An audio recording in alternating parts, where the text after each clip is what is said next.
Welcome to the Epic Florida Podcast.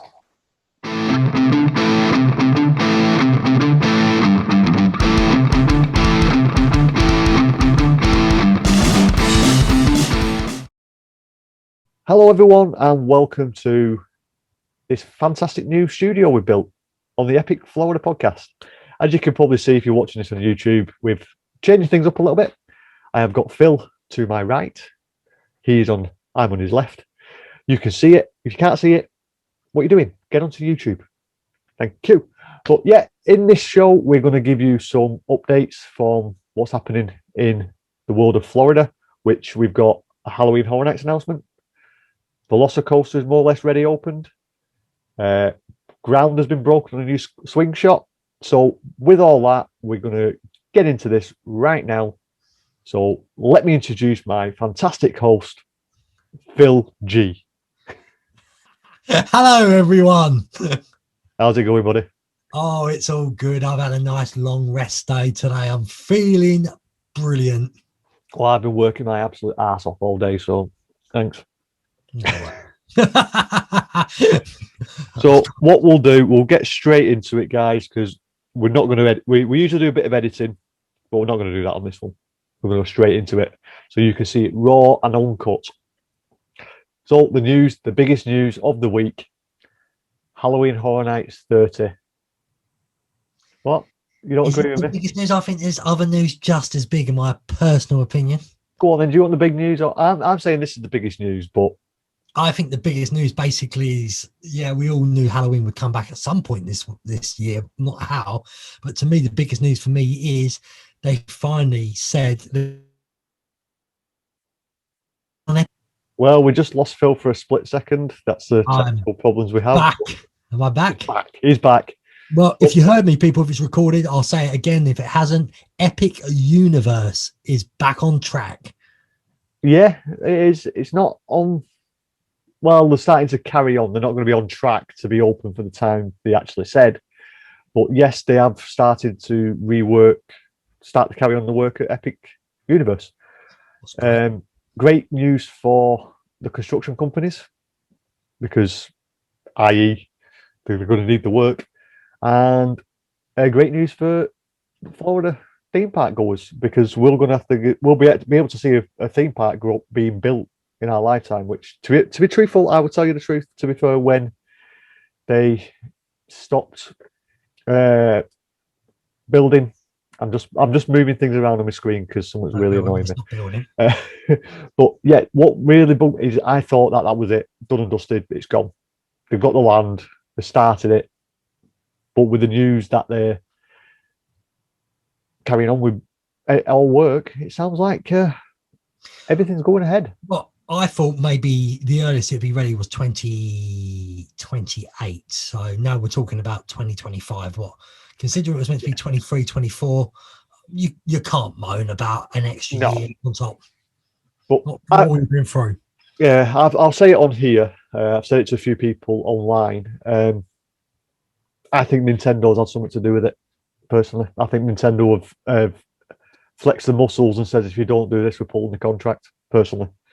Don't quote me on it, but that's what I think's actually happened because why, under the current climate, would you want to build a brand new theme park?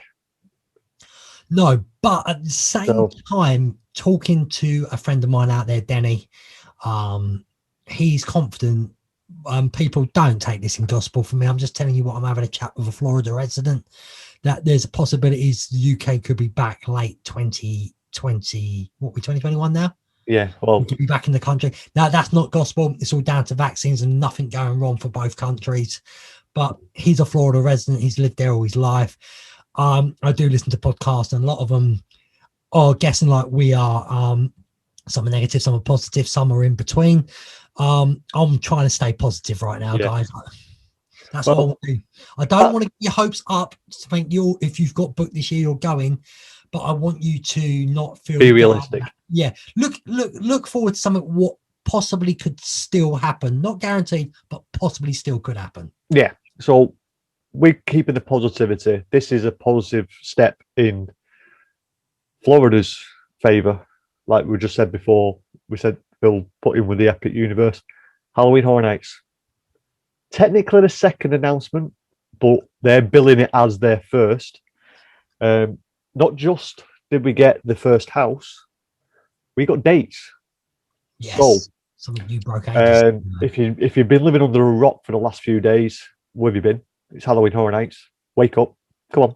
But Halloween Horror Nights first house, Beetlejuice, is 100% confirmed coming back from Halloween Horror Nights Light. Well, Halloween HHN Light. He came. I wouldn't even say it was a part of HHN Light, mate. It was there for 2 days. Yeah, but the debate that was, is this going to be Halloween Horror Nights 30? It's over. It's Halloween Horror Nights. Halloween Horror Nights 30. And the tagline is, what was it? Don't come alone. Yeah, I think that was it. I'm sure it was actually, mate. What is that about? That's just maybe scares are going to be everywhere. Who knows? I understand they've got to do something like that, but that, come on, marketing. You must be. You could have come up with a better slogan than that. Come on. But anyway, getting into the Beetlejuice house is returning. I had the dates. I've just lost them all. But we have the official dates, which, if you listen to me on the last podcast, I think I said it on this one.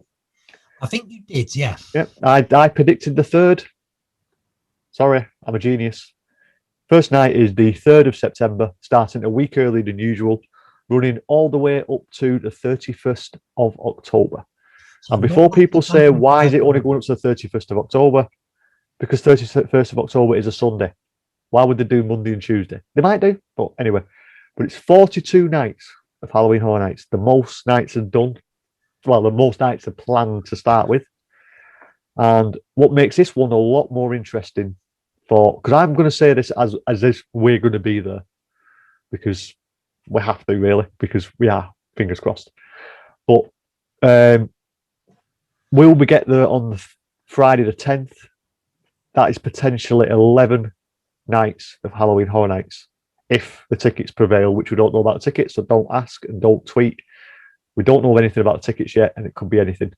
But the nights run Friday and Saturday, the opening weekend, then Thursday, Friday, Saturday, Sunday, which is usual.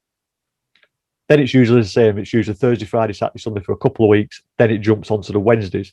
But this is where it's different. The first Wednesday is the 15th of September. Ooh. And then it's every Wednesday, Thursday, Friday, Saturday, all the way through till 24th of October. I think I'm out there until October the 2nd, mate. So I potentially can get an potentially you will have 5, 10. Well, you fly back on the 2nd, don't you? Yeah, on a Saturday. So you'll have potentially 5, 10, 14. If you go when we get there, you potentially got 16 nights. We'll say 15 because the first night I'm going to be too tired, and I want to sort out my annual pass quickly. Yeah, but every night, every Wednesday, Thursday, Friday, Saturday and Sunday till the 24th, and then there's one night off, and then 6 nights straight from the 26th to the 31st. You wouldn't just say that. You wouldn't say that. I just had an alien. What? I didn't see it. My green screen showed up. Oh. It came in, shot for a few seconds for no reason whatsoever, and then disappeared. Creepy stuff there. Well, that's another podcast. Yeah. We're not talking about it, not yet. But yeah, so Halloween Horror Nights, 42 nights. First thoughts on knowing that it was 42 nights for you, because the first thoughts I had was, oh my God, them scare actors are going to be shattered. I think they're going to hire more, and I think, plain simple, everybody, they've got to make up for the hell of 2020. So it's great for us. It's bad for the workers, I could say at the same time. It's not great for them. It's great for the people who live there. You saying about passes, I do have a theory there will be types of passes. I don't think we'll have exactly the same. I wouldn't be surprised if there's certain passes will disappear. And well, I listened to another podcast earlier on today, and they mentioned about, yes, the frequent fear passes possibly will be here, and the ultimate fear, but you will be limited to a certain amount of nights. So the higher the pass you pay for, the more nights you potentially reserve. I think they're thinking about a reservation system coming in. Yeah, I was about to say, would you have to book ahead? What? Yeah, not really a problem. Example, I would say, example, if you get the ultimate fear pass, which is every night of the event, I think you'll probably get 20, 25 nights like of your choosing, and you get first priority over people passes below you. And then I think it'll just filter down that way. We don't know yet, so we can just speculate as much as we want. Weekdays, it's generally still kind of quiet. So I think the weekday ones will be easy for people to get. Yeah. Just like the Mousetrap, I've been looking at September. I know you booked your tickets for your days. Just looking at, I know my family this week, and I've been looking at every day, and every day can still be booked for every park. So for September, so yeah, Disney's. I've not heard about them hitting capacity on any days yet. The only one I've known that they've definitely hit is the 1st of October at Magic Kingdom, because that's the 50th. But everything else is still available. So whether they are doing, I keep rubbing my nose, shouldn't really do that. But I know they're saying they're going to be they're around about 45% capacity at the moment. I personally think it's more, because I've seen some of the pictures coming out of the parks over the last weekends, and it's been rammed. Yeah, same for the vloggers. It looks more busier. It's interesting also that bit of Disney news, people, they're asking, you may have heard it on another podcast, but to bring here, just in case you don't listen to anyone else, that the mask rules have changed for restaurants at Disney as we speak. Obviously, It can disappear the time we get it. Who knows what's going to happen? But right now in restaurants, you walk in with your mask on, you sit down with your mask on, you read the menu with your mask on. You don't take your mask off until you have your drink and food. And when you're finished, you have to put it straight back on. I think this could be down to people taking the mickey probably afterwards, sitting there for an hour or so after their food and not rushing out and having the mask on. Maybe, but I also think they want to get more people in. So they're the social distancing in the restaurants, I think, will be nil and void. I don't think this has happened at Universal, though, has it? No, Universal's still got the masks. Like I said, if you want to eat or drink, you step to the side or you find an area to sit down. You can't walk around with a drink in your hand like everyone thought they could do. But but be realistic, people. If we do get to Florida this year, you will be wearing a mask all day. Yeah. It won't be until summer. Don't be one of these who say, well, I'm not going because I'm not wearing a mask. If you go, you're going to have to wear a mask. If you don't want to wear a mask, sorry, but you're not going to be able to go this year. Well, there's a top tip for me, for people. You don't have to buy them from Universal or Disney or anything like that. Yeah. Buy your mask on Amazon. Buy 2 or 3. So when they get a bit sweaty and horrible, you've got them in. They're not massive, guys. Come on, they're smaller on ponchos. Swap over. I'd say, mask on. Yeah, looking at some of the vlogs and some of the bloggers out there, they're recommending between 3 and 4. If you're in there for a full day, 2 to 3 hours with a mask on, put it away in a plastic bag. If you have them disposable ones, make sure you put them in the bin. Do us a favour, keep the countries clean. Stop throwing them. I'm sick of the sight of these bloody blue masks everywhere. No, throw them in the bin. It's not just for us; it's for the animals and everywhere else as well. Especially in the UK, because we have a lot of wildlife as well. So does America. But don't throw your masks on the floor. Throw them in the bin. You've got your reusable ones. Put them in a plastic bag. Put it in your backpack, in your pocket. Take it back to your hotel room. Stick it in the sink. Wash it. Dry it. It's ready for the next day. Solution solved. But we'll get away from the mask debate. Pun intended. Sorry, I still can't get away from that one, can you? Anything else? Oh, I've got one.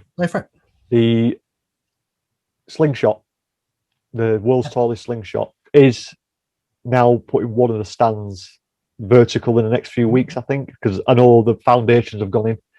But if you go on to, we always mention him every week. Every time we're on this, Midway Mayhem, his updates are fantastic. Just go and give that guy a follow on YouTube.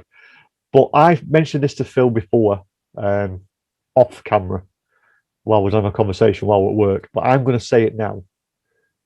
If we get to 1,000 subscribers, and I'm being serious, we have to get to 1,000 subscribers, because this will not work if we don't have any subscribers. So please, YouTube or podcast, or mixing both together. Yeah, well, I'm going to mention about that in a minute, but. Subscribers on YouTube. We need 1,000 subscribers to do this. It will not work if we don't have 1,000 subscribers, because I said it to Phil, and I think Phil's going to agree with me.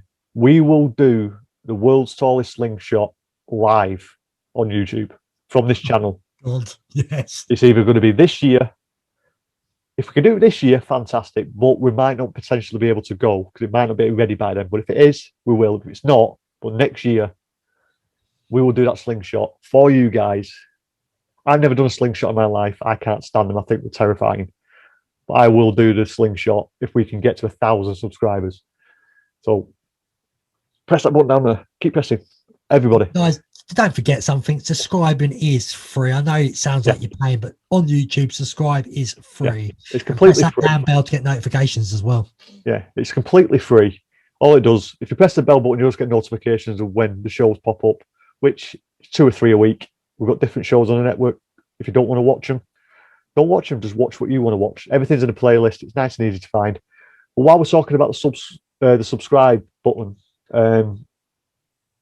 iTunes have changed their system now because people are getting confused about subscribing on the podcast. So this is for you podcast listeners. You don't need to pay for a podcast. They are completely and 100% free. We don't. If we had a proper company, we probably would pay, but we're not. We're using a great company called Anchor. It works fine for what we need it for. So great. But iTunes have taken, Apple Podcasts have taken away the subscribe button. It's now a follow button, a bit like Twitter and Facebook. So you can follow us. If you can follow us, that would be great because every time we release a podcast, you'll get it straight into your inbox in your podcast app of choice. So we don't have to search it, download it. It'll just come down every time we release it. And it helps us to jump up the league table because... Please give us 5 stars as well. Yeah, 5 stars, anything. Just interaction, a thumbs up, thumbs down on YouTube. It all works. I know it sounds like we're begging here, but truthfully, guys, I really do. Sorry? On YouTube, I say to a lot of people, we don't know what you want.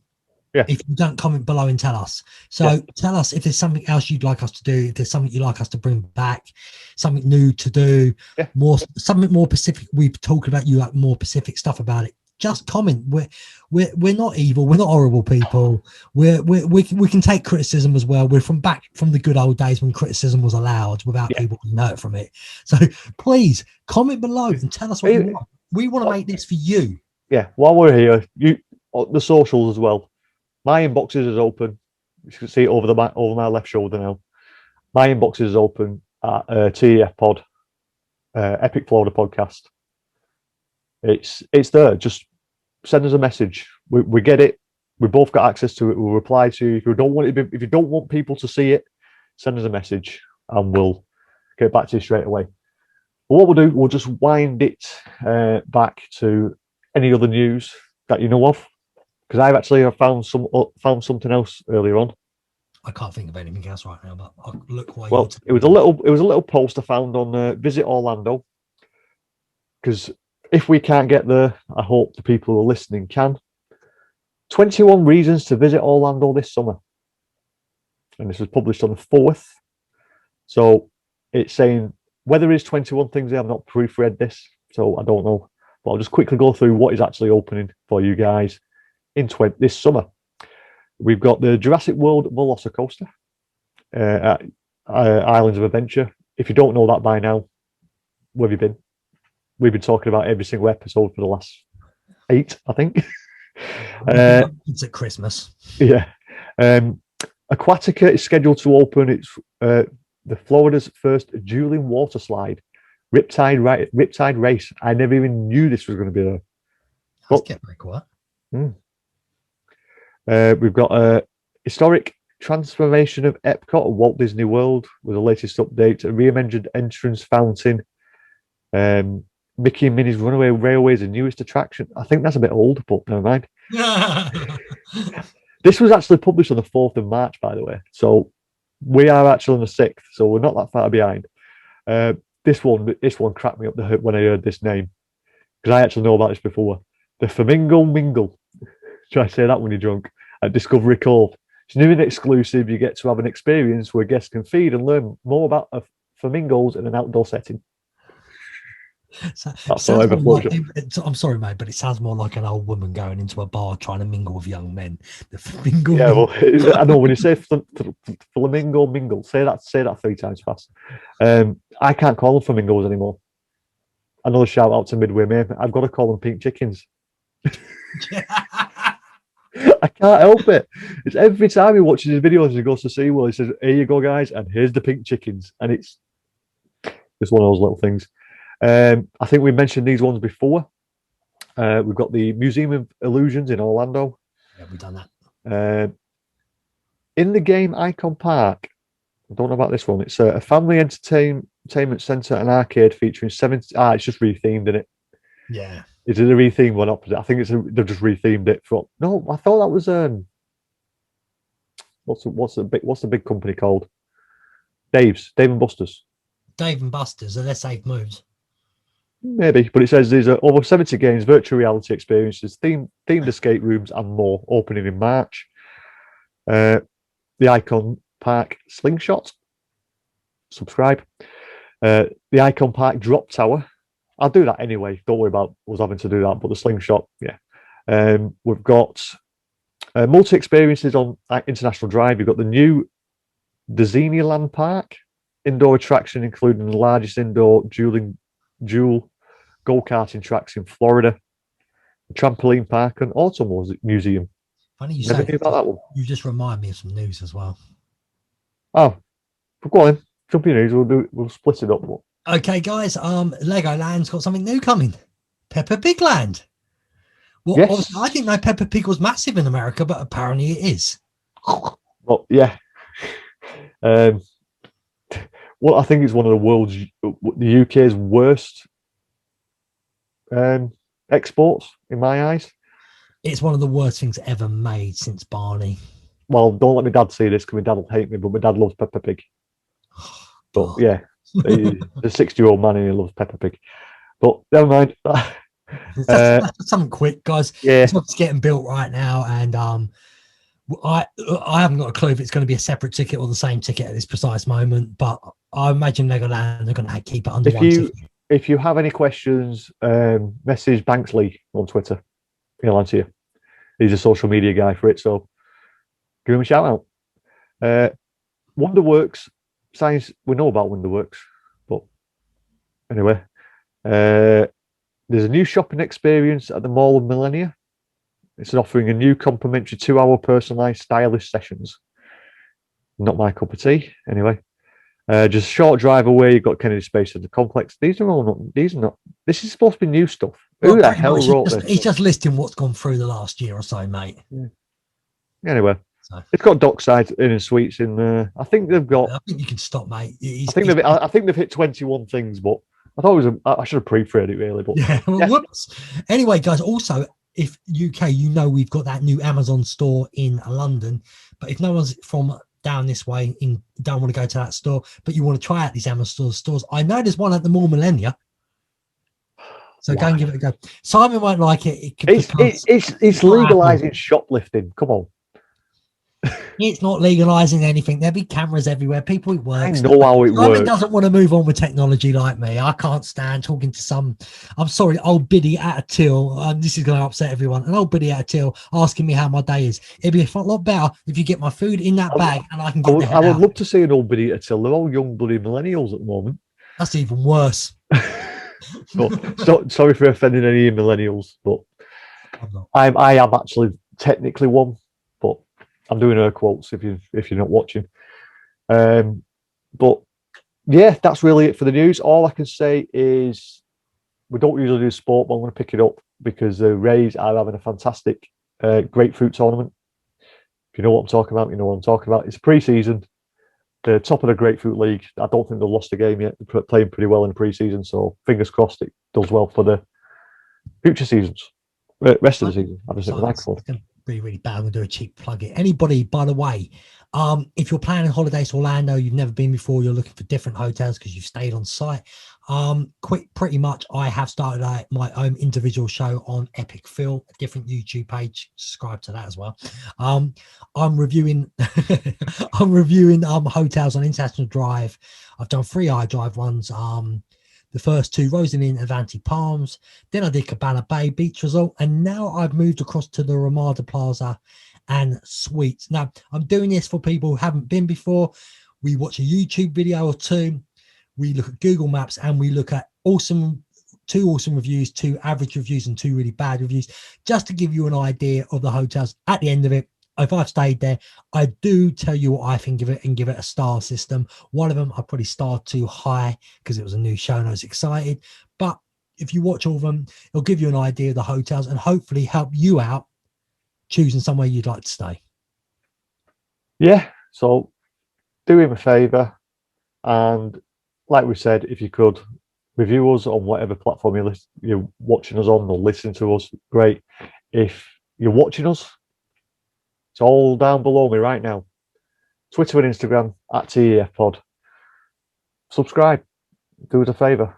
So I'm going to sign off for today. Any last words from the epic Phil? Let's get back to Orlando. Great way to sign off. See you soon, guys.